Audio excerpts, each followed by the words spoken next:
Agora a gente vai falar com o deputado federal e ex-ministro da Saúde, Ricardo Barros. Muito bem-vindo ao Visão CNN. O país está em um momento importante no combate à pandemia. E aí a gente precisa da sua experiência como ministro da Saúde. A gente vive uma discussão muito grande nesses últimos meses em relação ao isolamento vertical e isolamento horizontal e uso da cloroquina. A minha pergunta para o senhor esse preço que a gente está pagando de troca de ministro nesse momento é um preço justo? Dava para a gente adiar essa discussão um pouquinho? Olha, é lamentável a troca do ministro. Nós devemos entender que o Ministério da Saúde... Eu vou falar um pouco da história para vocês entenderem. A média de permanência de ministros da Saúde na história do Brasil é de 10 meses, em média. Eu fiquei ministro 22 meses e sou o 5º ministro mais longevo da história. Nós estamos trocando um ministro agora por causa de cloroquina. Eu peguei a Covid, tomei cloroquina. O médico me explicou lá, olha... tem esse efeito colateral, eu falei, eu quero tomar daqui. Assinei a autorização e tomei cloroquina, azitromicina, né? E tomei também o anticoagulante. Tinha poucos sintomas, uma tosse muito leve e já estou de alta. Não vejo por que não tomar a cloroquina, né? O Dr. Calil foi tratado lá no Sírio-Libanês e tomou cloroquina. Isso é uma discussão inútil. Cloroquina é tomada por milhares de brasileiros que tem malária por longo tempo e não tem este efeito. Ela pode sim dar arritmia, pode dar uma mácula no olho, mas isso tem que ser controlado, mas para quem toma por muito longo tempo. Eu tomei cloroquina 5 dias. Então, eu quero deixar claro que isso é uma discussão inútil. O Conselho Federal de Medicina já autorizou o uso da cloroquina pelo médico, desde que ele decida com o paciente usar. Eu queria só que o senhor falasse, já que o senhor disse isso é uma discussão inútil, para deixar claro aqui, a discussão em que levou à saída do ministro é inútil ou o senhor acha que é válido e a gente tem que sim que tomar cloroquina e a Anvisa deveria colocar isso no protocolo, só para ficar claro? Não, veja bem, a cloroquina já está autorizada. Eu estou dizendo que o ministro sair por causa da discussão da cloroquina é uma pena, porque essa discussão sobre cloroquina já foi superada quando o Conselho Federal de Medicina autorizou o uso desde que em acordo do médico com o paciente. Então, o ministro sair por causa disso, que é um assunto que já está resolvido pela categoria dos médicos, é lamentável. O fato é que o Ministério da Saúde é uma estrutura muito grande, a ação do Ministério da Saúde é descentralizada, estados e municípios é que têm autonomia para exercer as ações de saúde, executar as políticas de saúde, o Ministério é apenas um indutor da política geral. Então, toda essa questão de isolamento, quem decide é o prefeito, o Supremo Tribunal já falou isso. Então, o ministro não pode determinar ou desdeterminar isolamento. Nós temos que entender o papel de cada um no processo.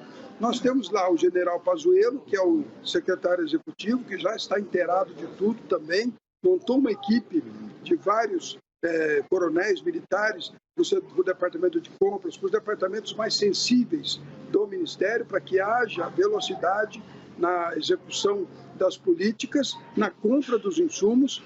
O Ministério está comprando respiradores, está comprando EPIs, que não chegaram até hoje, gente. Essa crise é de dezembro, né? Aqui no Brasil, fevereiro, nós estamos em maio e não conseguimos comprar nada. Não conseguimos estruturar o sistema de saúde para quando os pacientes forem necessitarem desse sistema. Então, precisamos agilidade, determinação, coragem para decidir, e é esse perfil de ministro que nós precisamos nesse momento. Deputado, inclusive, nessa linha de pensamento, eu gostaria de fazer uma outra pergunta para o senhor.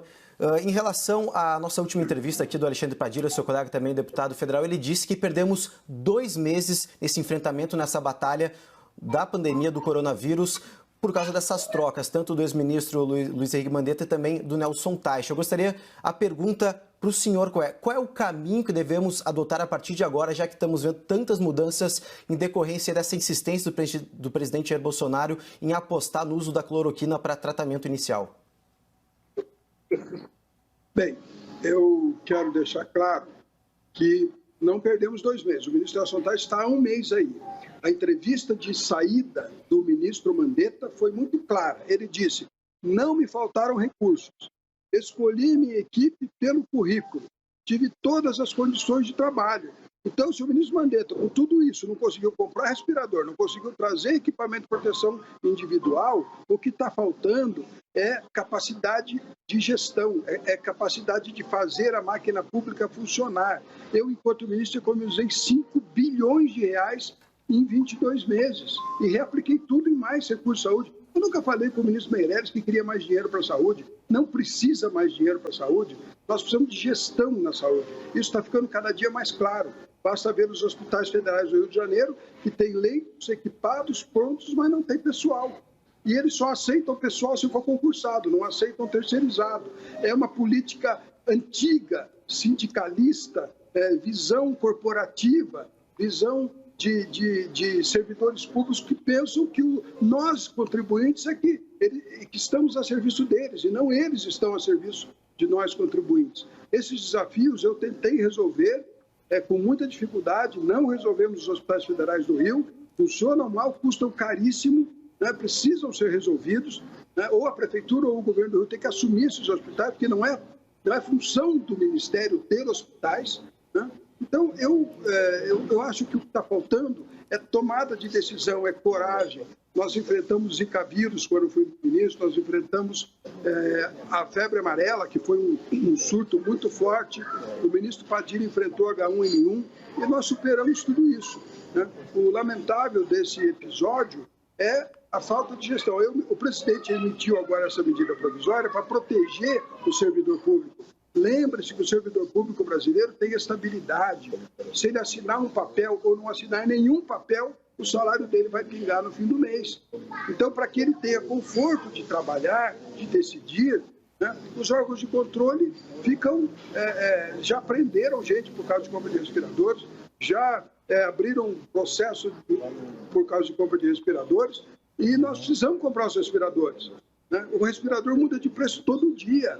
O fornecedor lá na China recebe proposta de vários países todo dia. Então, nós não podemos agora ficar querendo publicar o resultado de uma concorrência que a firma tal vai fornecer respirador para o Brasil, porque quando você publica isso, outro país vai lá e compra esse estoque de respiradores.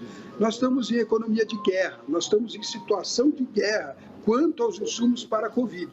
E nós temos que ter proteção para os funcionários públicos que vão assinar essas compras. Senão, já estamos em maio, não compramos nada e não compraremos nada.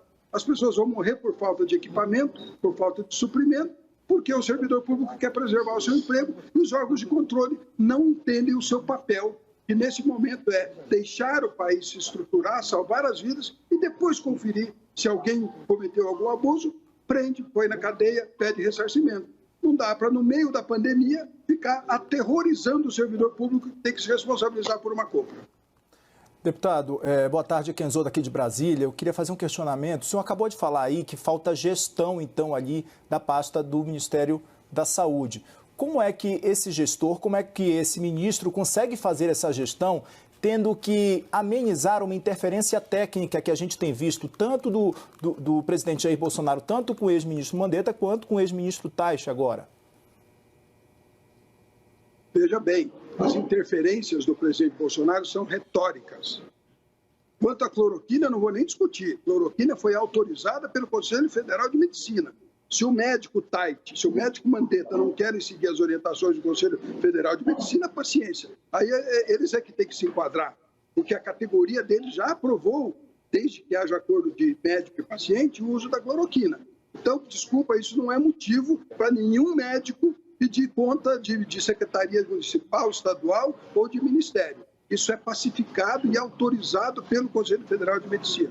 Quanto à questão do isolamento, o presidente tem uma retórica contra o isolamento, mas nunca desautorizou nenhuma medida do ministro Mandetta e nem do ministro Taixe de manter a lockdown, isolamento e apoiar os estados e municípios, que são eles os que têm a autonomia para decidir se fazem ou não isolamento social. O ministro não pode mandar ou desmandar fechar comércio, não é autonomia dele. O Supremo Tribunal Federal já decidiu isso. Também não é motivo para o ministro da Saúde ficar pedindo demissão por um assunto que não é da sua autonomia. Quem decide é Estado e município. O presidente Bolsonaro até ataca governadores e prefeitos por terem feito isso, mas são os governadores e prefeitos que decidem. Então, o ministro, ele faz a sua política. Tudo no Ministério da Saúde tem que ser resolvido lá na comissão tripartite. Conselho dos secretários municipais de saúde, Conselho dos secretários estaduais de saúde e Ministério.